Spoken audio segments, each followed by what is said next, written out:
This is another one that I think is maybe it's kind of related to the ability to sell, and that's graduating from a newbie freelancer who takes orders. So a client comes to you, they say, we need these 3 pages. You say, okay, it costs this much, to being someone who can actually diagnose and solve problems. So I know for me, this has drastically increased my average deal size compared to when I first started. And obviously the amount of value I'm delivering to clients. I don't know if you have anything that you want to cover on this, but for me, the main thing is that it just positions you as an expert once you're actually able to do this well, and increases average deal size. You're delivering more value, more likely to have them refer work to you and to want to work with you again, because you're no longer just this little piece that comes in and takes orders on the cheap. Yeah, I mean, really, I think the skill we could call is just like leadership. It's Yep. being able to see a path forward and recruit other people, whether that's your client or whoever, into that vision. And it doesn't mean that you're leading everything. You're still taking direction from the client in terms of you have to understand their business and what they're doing and all of that. You're not just like coming in as the new chief marketing officer or something like that. Yep. But you do want to be the person who says, okay, well, I have a process for how I deal with this. And, there's some flexibility within that process and some customization for you as the client. But ultimately, I'm here as a consultant as much as I am as a copywriter, a strategic consultant, not just a copywriter.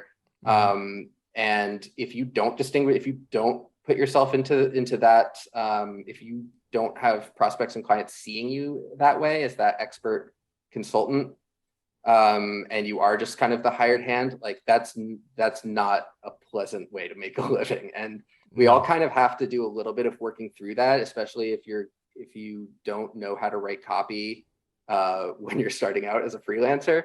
Like if you're still learning that at the same time, you're probably going to have to, maybe not, but you might have to do some projects where you feel like you're not the leader and you're not really in control. And for me, it was soul crushing to work that way, but I also recognized that there was something better on the other side. And so I was willing to go through that as a step to the other way. But to this day, if people start coming into a project where they sort of start acting like they know copy better than I do, or that they're the expert in this,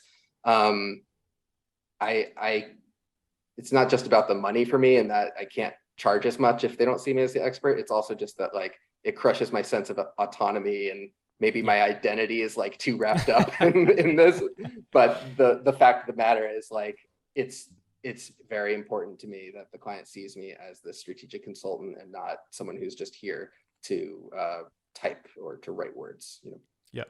And you can tell that you're doing a good job of projecting this image by how those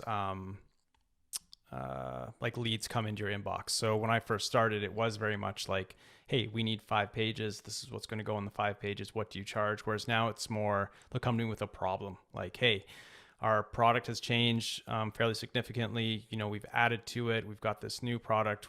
We think we might be changing who we target with this new addition to our product. Like, what do you think we need to do?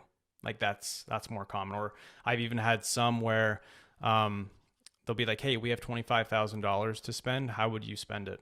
Like that's, Whoa. yeah. So that Cool. did not happen in year 1 or 2. That's not how it went. It was very much like, do this for us because we don't have the time to do it. Yeah. Whereas Have you now ever it's like, go ahead. Oh, sorry, I cut you off. You can take the guy out of New York. I guess, and now I lost my train of thought.